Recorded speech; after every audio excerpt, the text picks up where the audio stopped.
half double crochet, kita akan masuk ke dalam chain yang ketiga. Okey.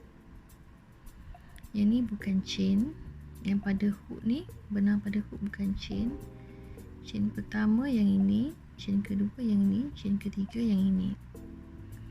Jadi caranya ialah sauk, kemudian masuk chain yang ketiga. Masuk chain ketiga, sauk, keluar satu, sauk, keluar semua. Okey, sauk, masuk, sauk, keluar, sauk, keluar semua. Sauk,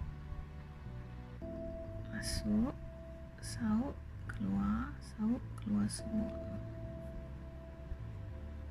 Sauk, masuk, sauk, keluar semua. Sauk, masuk, sauk,